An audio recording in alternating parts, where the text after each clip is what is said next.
Hello, good morning. Can anyone listen to me?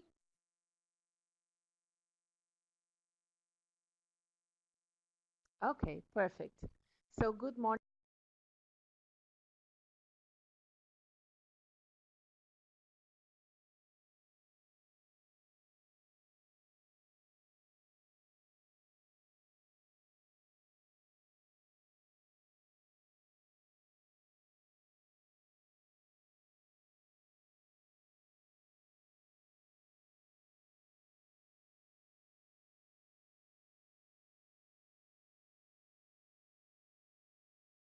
everyone. And I'm not sure if I will pronounce correctly the names. Really sorry for that. Okur, which will talk about the validation system in Iceland. He has a special focus on costs and benefits of validation. And I guess that's what we are going to listen and learn a bit more about that. And we will also have Maria, the head of education at the Icelandic Travel Industry Association, and she will present the employer perspective on the validation process also later today. Um, I would also like to tell you that the first speaker, Alker, he works at the Education and Training Service Center in Iceland. He will tell us about a system that is fully funded by public funds, but managed by a company owned by the social partners. The validation system has been active for 12 years, and at this point in time, more than 5,000 people have completed it. So welcome to our speakers. Hope this session is relevant for your professional activity, and let's listen about what our speakers have to tell us.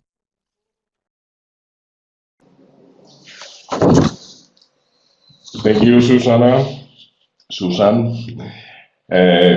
My name is Haukur Harðarson. I work for the Education and Training Service Center in Iceland. And by my side is... Hello, my name is María Guðmundsdóttir and I'm the Education Manager for the Icelandic Travel Industry Association, and I'm also a board member of the ETCS, where Haukur works, and there I represent the Confederation of Icelandic Employers. So, yes, as Susan told you, we are going to go through the VPL system in Iceland, how it's built up and financing of it, and also we are a very small nation, so it's easy to track the numbers, what comes out of it, and the cost also. So you're free to type in questions as long as we go along, and we will try to answer them more or less in our talking. So if we just start with the Education and the Training Service Centers, it's owned by the Working Life, and it's been along for it's our 13 years, I think, and it was established, you can say more or less, with the pressure of the government from the Working Life. So we are mainly working with adult education with a service agreement with the Ministry of Education. And we are fully financed from the Ministry of Education. But the ownership is very clear, the working as owners. And one of the things that is in the agreement with the ministry is VPL, developing and quality and things like that. We are not doing VPL, that is other people or other companies doing that, mainly the lifelong learning centers, but we are financing it through government money and taking care of quality, methodology, and things like that. So but one of the things we have to remember always when we talk about VPL in Iceland and financing of it, we are always talking about the special target group. And the Education and Training Service Centers are mainly working for that target group. That is adults on the labor market who have not completed upper secondary school. So for various reasons, they have chosen to leave school, not finish upper secondary school. But that is very common in Iceland, and not common, but you can see it on the next slide. Here, the blue, dark blue line is the percent of people that have not finished upper secondary school. In 2003, it was 35%. The blue line has gone down, and in 2016, as you can see there, it was about 22%. Now, in 2018, I think we have reached 20%. We have a goal, 2020 goal. It's down to 10%, but we will not be able to get. We will not get there. But as you can see, the percent for university that has gone higher. But you can say that we were founded by need because of this blue line, and that is also, if you think about it, a very good base for VPL, because of course, though these people are leaving school, they are more or less all on the working market, because unemployment in Iceland is very low, has been. So they have more or less all go into the working market, and they are getting quite a lot of experience that is very helpful when it comes to validation. So this is the basic picture. It is, I think, it is very important to have in mind.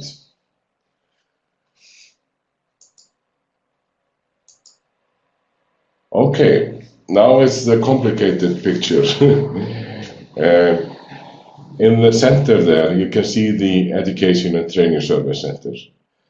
Our role in VPL, as I mentioned a little bit before, is coordination, quality development, statistic, and training of live learning staff that is working with VPL.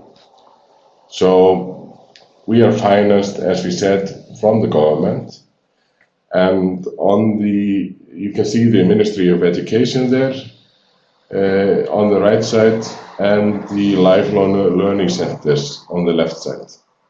So our main,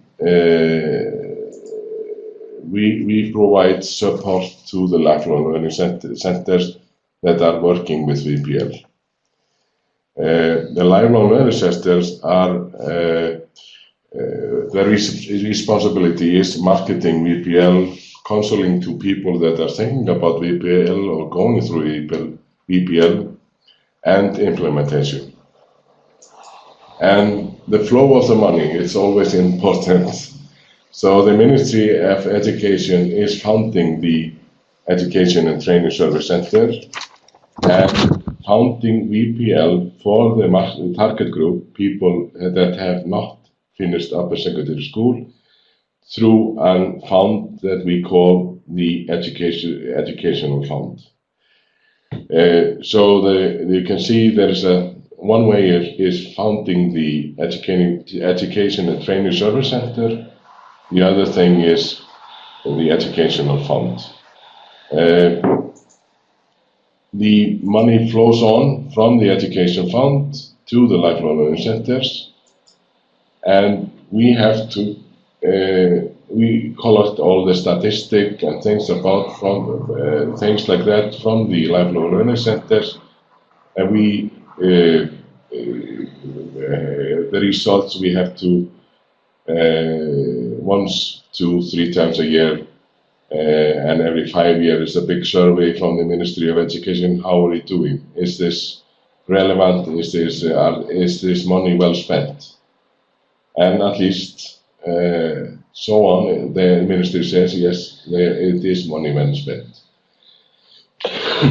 We have also established a quality framework for VPL that everybody, the lifelong learning centers must follow the quality framework. There is an external evaluation every 3 years, and every 1 year they have to go through this evaluation themselves. So this is more or less the system, the flow of the money and things. That is it's all financed by the ministry, but this is a special target group that we are always thinking about. If we are outside the target group, you can apply and you can go through VPL, but then you have to pay for yourself, or you can also, in many cases, get some kind of money from the unions. They have among unions and employees, they have another fund that you can apply for money to go through VPL. Okay, so this is more or less the system. And if we just turn to Maria now a little bit. Yes, so I'm going to tell you a little bit about the cooperation between the social partners. I believe it's the foundation and really the strength of the VPL here in Iceland, and also in very many other aspects of the education in the non-formal and informal system in Iceland. The social partners decided to cooperate on this level for people with low qualifications. That is the main target group, like Haukur told you. And this training is seen as very beneficial, not only for the companies, but also for the individual himself. And this cooperation is reflected through various of cooperation. For example, the ownership of the ETSC, where I represent, as I mentioned earlier, the company side. And we have common ownership of the regional lifelong learning centers all around the island. They are approximately 14. And however, the ownership is differs a little bit from one region to the other, but the social partners are involved, however. We also work closely together in the educational funds, and I would like to point out that one of the main strengths of the vocational funds is that we have a very high density of union participation in Iceland. In 2015, it was almost 90%, and I believe it's somewhere close to that figure still. And this has a great meaning because that the money flow is actually also coming through this high density of partnership. Now, we take part in policy development, for example, on formal education, and we've embarked on a very interesting pilot project in the tourism sector. Tourism has become the main industry in Iceland. It used to be fisheries and agriculture, but now tourism is the biggest export industry in Iceland. And we have also been active in developing the Icelandic quality system framework from the EQF, and will probably be active in the revision that will take, the 5-year revision that will take place soon. And now, I mentioned earlier, just to give you 2 examples of current projects. It's in the tourism sector where we've mapped and defined all the jobs that are available. We found out that there was a large skill gaps between the provision and what this blooming industry really needed. So we've come up with a proposal for modularized educational system that is basically vocational studies, because we say the tourism sector needs vocational studies. And the Ministry of Industries is financing this project, and the Ministry of Education have a member on the steering group, and they are looking very much to this project to see if this can be copied for other industries in Iceland, like for instance in the trades or any other industry.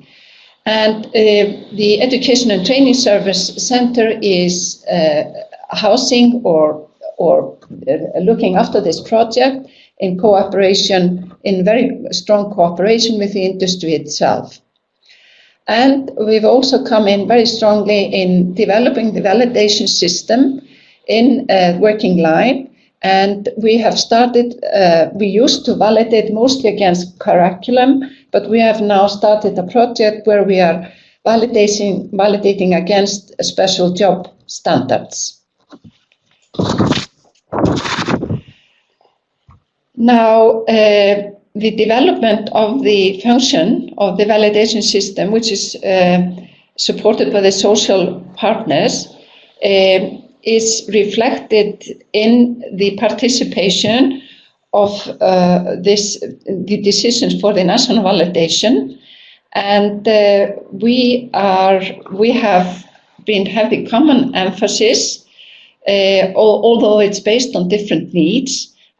It's very much about giving people a second chance on the job market, because, like Haukur mentioned earlier, we've had quite a high percentage of dropouts from the formal school system, and also for the working life. For instance, in the tourism industry, it's very important for us that we make competences visible, because there is a lot of collective knowledge out there that the tourism industry wants us to make more visible.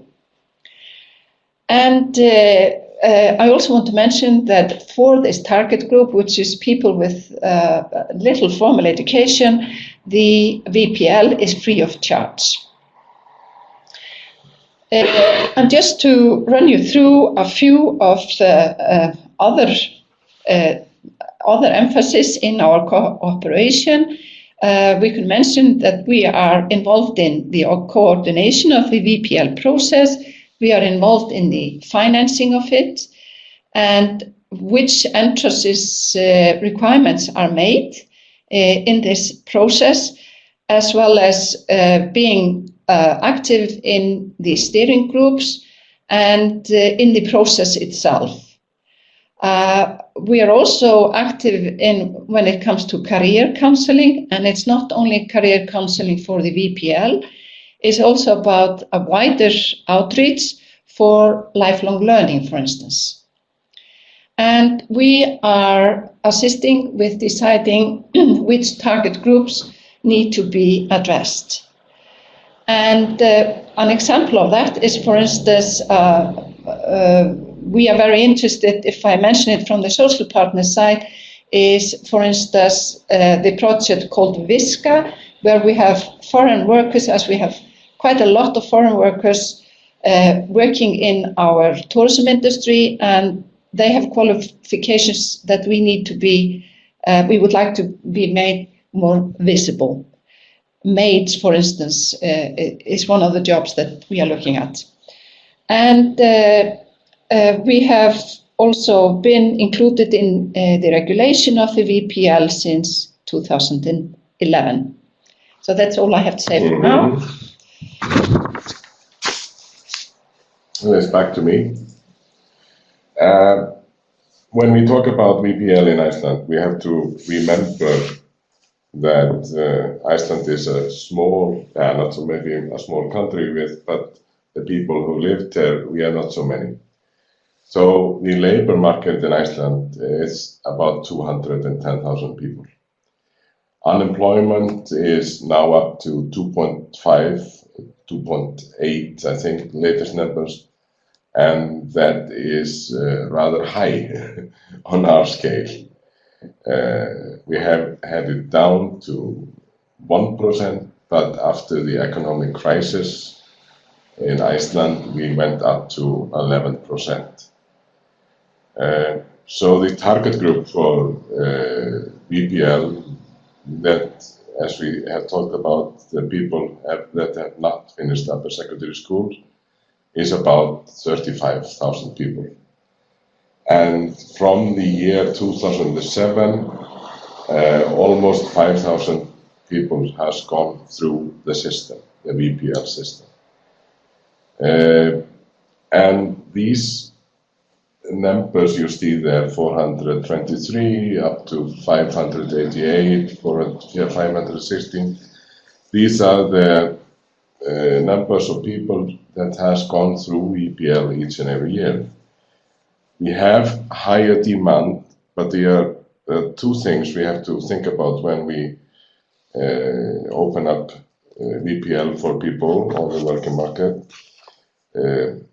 We are using all our finance, all our money, so we don't have any more money to let more people through.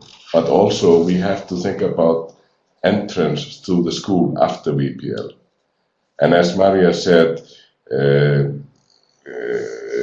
these are adults on the market. They are not leaving their school to go to school. They're leaving their work to go to school.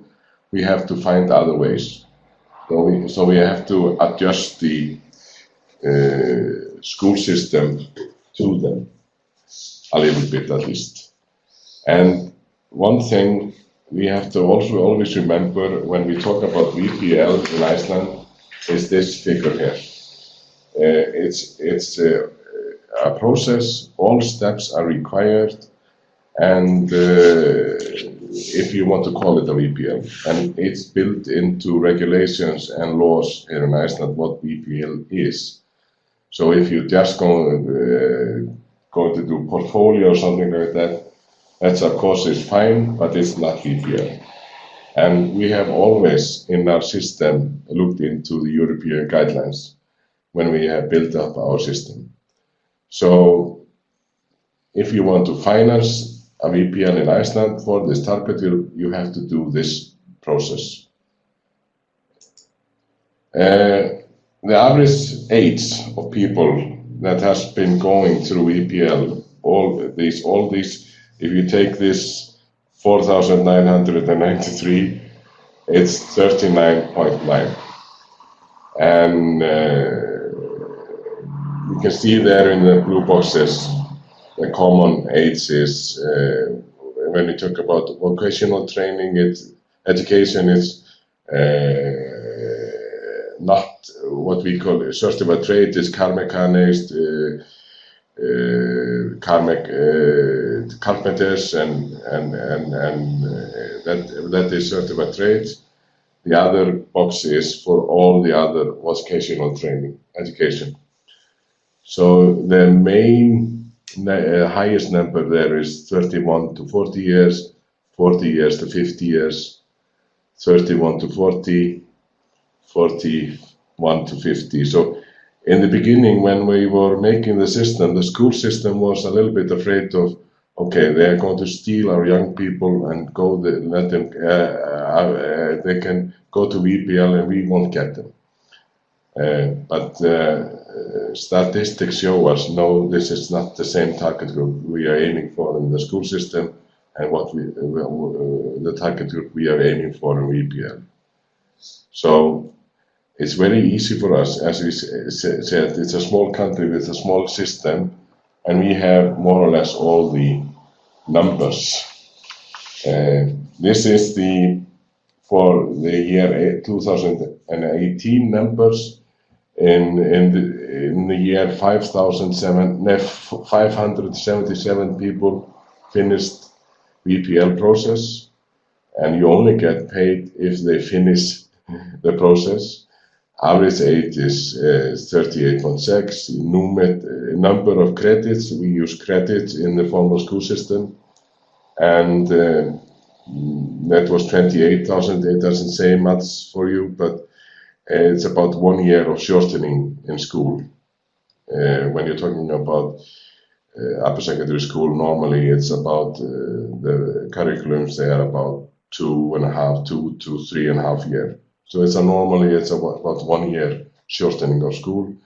And of course, in many cases, they come with something else with them. About 200 women gone through the system.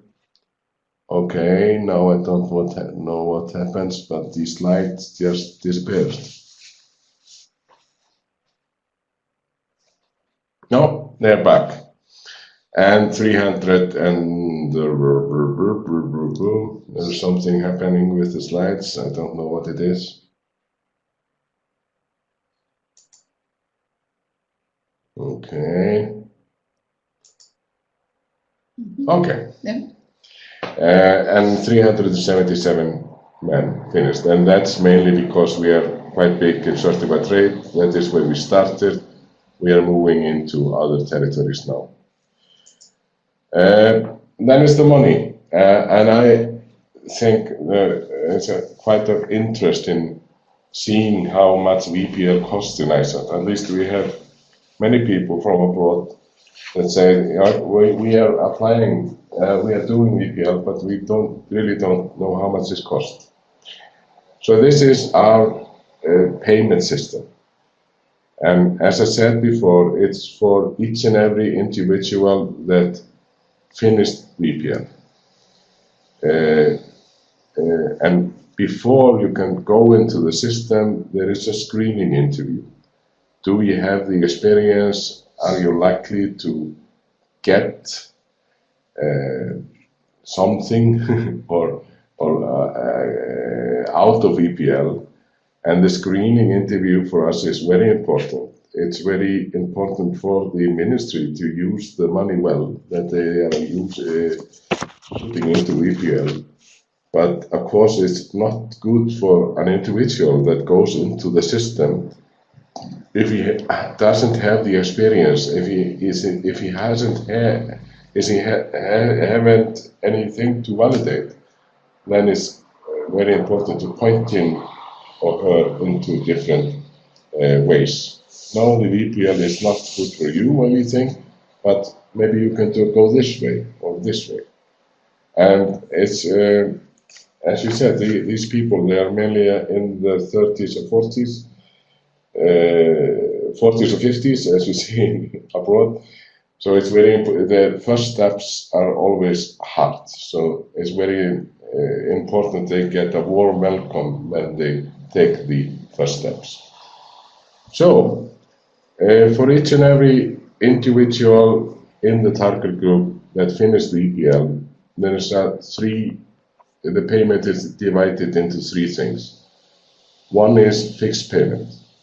It's about, and this is in euros, so it's 1,075 euros. And then we talk about units, as I said before. And for each and every unit that this individual get validated, we pay 22 euros. And we also pay for each counseling interview, 160 euros. The counseling interviews can be 1, can be 2, can be 3. Often normal numbers of counseling interviews is about 3.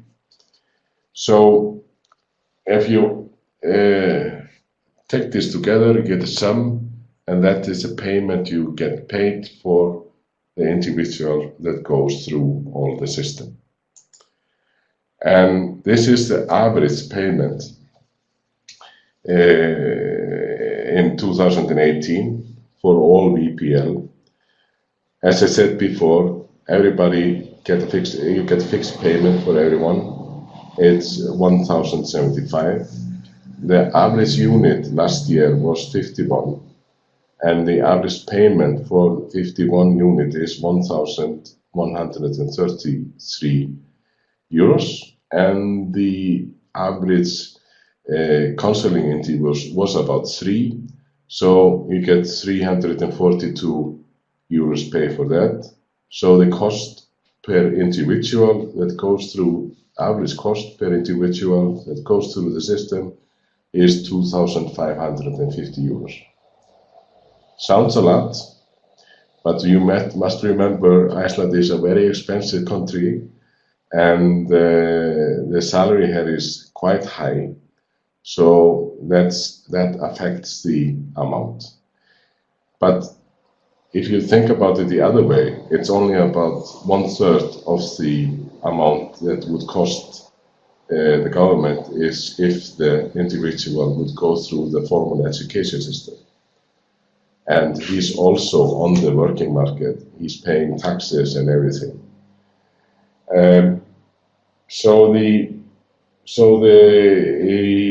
You can say also you don't get, this is average payment, but the number of units that are validated, they affect the system, the payment you get for each and every curriculum. I took there some examples. Healthcare assistant, number of units that there are 52. Ship captain, they get very few units validated, 14. Plumber, they are very high, 102. So you can see their fishing industry units is 79, preschool assistant 56, carpenter 74. So that affects the outcome for each and every individual. So it's the number of units he finishes with VPL.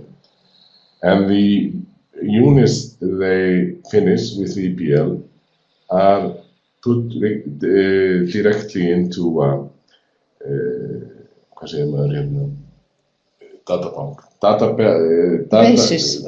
database that is common with the formal school system, so they have the same value as if you have gone through the school system.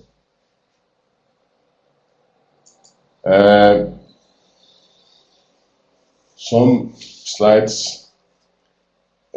How do we validate ourselves? You can say that. How are the system? How are they doing in school? We know about. We have had a survey sent out 2-3 years ago for people that had finished after secondary school, and then we found out we can't compare directly how many are going through the school system. But after we sent out the survey, we had okay answers, about 60%. And then this status came, then we asked your status after validation. The numbers we come out with, 34.4 had completed studies, 27.7 was studying, and that's about 60%, 61%. So that is the people that have started or completed studies after validation. About 14% was aiming to complete studies. We don't know how many of them made the dream come true, and 7.6 not aiming for studies, and 60-70%. They said we are better aware of my career development. It was not a surprise, this outcome, because we knew or more or less that we were saying about 60-65% are going to school after validation. But for me, this answer here was the most surprising answers that came. Because as we know, these people have left upper secondary school. They more or less all had started upper secondary school, but for various reasons, as we say, they left school. And we asked them, how are you doing in school? And not about 61.4% said they were doing very well. 28.6 rather well, about 9% neutral. There was no answers that said very badly. So this for me was a little bit, not a little bit, it was very surprising to see that. But we have also talked to teachers that, in the schools they are coming to, and they said, yeah, this is true, because now they know where they want to go, and they are grown-ups, and they are going to finish the schools. It's no problem. They are good students, and also the teachers said, many of them said they are very important for the school system because they have the experience from the working market, and they tell the young people about that. Mm-hmm. If I may add, Yeah. they are more the people seem to be more motivated, Mhm. and what the VPL does is build up their self-confidence, which is very important. Mhm. Yeah. So this is maybe the cornerstones of a system. We have the methodology. It's very strict. You have to do it like this, and VPL is like this. You have to go through all the process. And there we have the European guidelines. We have a quality model, more or less built on that, but built up in cooperation with the lifelong learning centers that are doing the VPL. And of course, over the years, we have adjusted our system from the experience we have gathered through the years. Then is the financing and cost. We have to keep the cost low. At least we have to tell the ministry how are we spending money, and is the money well spent? And we are doing okay with that, I think. And then the benefits for the individual, as Maria said, it's very often the self-confidence, it goes high up after VPL. Benefits for the labor market and benefits for the society. And I think one of the big benefits for the society, if we look into people, how long are they staying on the working market, is different. If you have finished some formal education, and if you have not finished it, you are more likely to go out of the working market before 60-something. So the normal age to stop working here in Iceland is about 67 up to 70, and you're more likely to stay on the working market longer. So this is the balance we are always thinking about.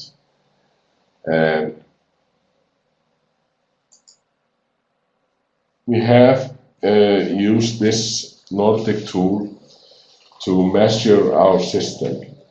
It's called roadmap, and it's mainly questions for policymakers when you are building a system and validating, or you can say as meta. Validate. Yeah. How are the system doing? And we have used that tool. It's also come with a big Excel data that you fill in, and we have every 4 years now, we've done it twice with the ministry, filled out that questions, and there you can see the blue line and the red line. It's in 2015 we did this, answered this question, then the outcome was like this, and in 2018 the outcome was a little better in many places, not all places, but we are aiming to do this every 3 or 4 years with the ministry. And it's a very good tool, I think, because we can see it there. Is the system getting better, or are there any problems with the system? And as you can see that we are doing quite well, but in some areas we can do quite a lot better. And another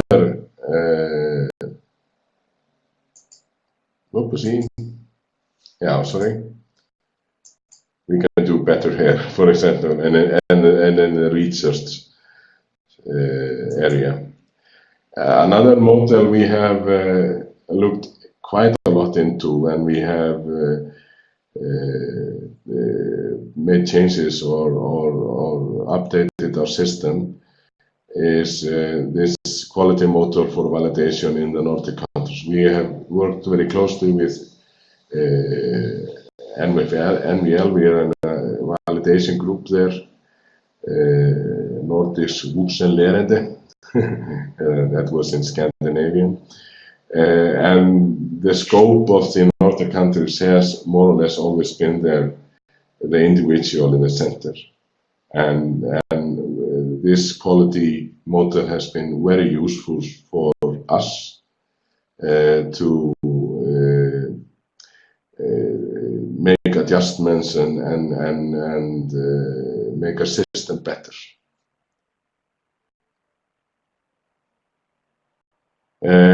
Okay, that is more or less what the slides are for, and okay, I added also the European guidelines because they are our Bible, you can say. We have this quality assurance. It was developed in European project. I think Iceland is the only country that is using it. It's a very big name, European quality mark, but it's working, and I think it's a very important. You have to have a quality assurance, because for me validation is always built on trust, and if you don't have some kind of trust between stakeholders, the system will fall. So this is always what we have built into our system, and all now, if you are seeking money for validation, you have to have this quality assurance. Otherwise, you won't get it. And the only people that we have a system now that only lifelong learning centers can apply for money for doing validation. Not the schools, not private companies, just the lifelong learning centers. And as Maria said before, they are spread around the countries, and we have chosen them to be the entrance to the system. For us, it's they have quite an easy way to reach out to the working market. They are going out to the companies and advertising validation, and that is something we think would be very hard for the school system to do. Mm-hmm. Maybe mention one thing, isn't it correct, Haukur, that the lifelong learning centers need to have this quality assurance revised every 3 years, isn't it? So, yes. So you keep having to look after the quality of the system. There's an external evaluation every 3 years. Okay. If we try to finish the last slides and go into answering the questions, I think this is the normally the last slide I show, because in many ways we talk about the people that has gone out of the school system as black sheep, but I think it's very important to always remember they are going out of the system for various reasons. and they are, at least here in Iceland, they are getting quite a lot of experience. They are learning on the working market, and so they have the experience. So it's not a problem for them to go to validation. It's more of a problem to get them go to the validation, get them into the validation, and they are a little bit afraid of the school system. They have, in most cases, they don't have so good experience from the school system, but school system, of course, have changed quite a lot since they were in school. Okay. Voice. This is Sari talking. Okay. Can everybody hear me? Okay. Okay, great. So I was not here in the beginning of the presentation because I had to be away, but thankfully Susanna was covering for me. Yes. So now time for some questions for the presenters, and I can see there's 2 questions from Anna and Susanna. The first question is, I'd love to hear more about how you handle inclusion of disadvantaged groups. Anna has sent this question, so could Haukura or Maria reply to this?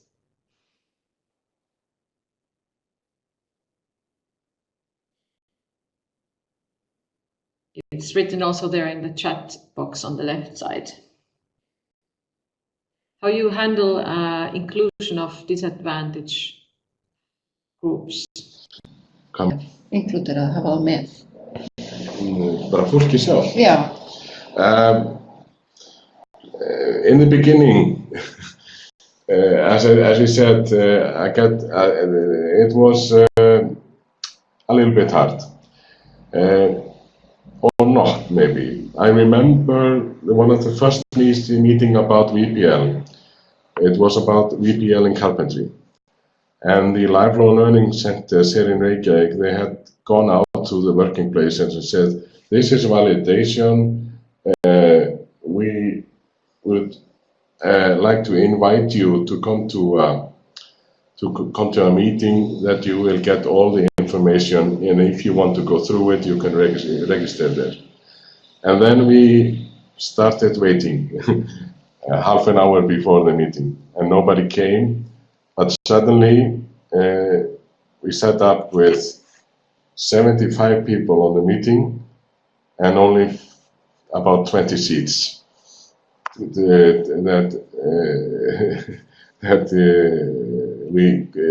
people that we were able to send through validation or apply them, or you can say send them here. But normally you have to go out to the working places, and then it's also about the word of the mouth,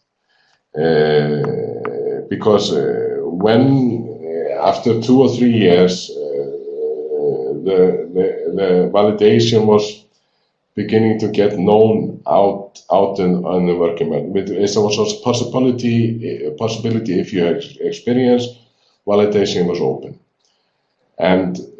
But in many other places outside in the rural areas, there are very few people that has this and this areas experience in these areas, so it can be hard to find them and give them information, and it's also about. But normally it's positive. They are willing to try. But of course, not all of them. I think it's very important to go out. You can't just put an advertise in the newspaper or on the website of the school system or something like that. That doesn't work. May I add something to this? I think the key word in this respect is trust. Trust for the people to believe in the VPL system initially, like Haukur explained, that the school system was a bit reluctant in the beginning, and also the labor market had to see that this was definitely had the same value as formal education. now that trust has really been established in Iceland. And like Haukur mentioned, it's very much, it's hard work in the beginning. It's very much a person-to-person thing. And once you have established that and gotten a few people into the system, then it's word by mouth. That is the best publishing really for this. I'd also like to mention an interesting thing we came across in this VISCA project, where we are establishing VPL for foreign workers in Iceland. And we came across the fact that many of the Polish workers that have come to help us here in Iceland, they did not have a clue what VPL was. So we had to really invest in getting the trust built up with them and have them understand that this was really a system that could help them. And also one thing, because it built into a system, as you see on the slide that I have put up here, is career counseling. So the first interview, normally, if you are interested in VPL, you meet a career counselor. And that has shown us it is very important for everyone, both for the individual, to get the information, to questions that you want to ask, and the benefits that is in it for you. And it's, as you can see, it's built into all the system. So if the individual raises a hand and say, I need some help, he can always meet with a career counselor.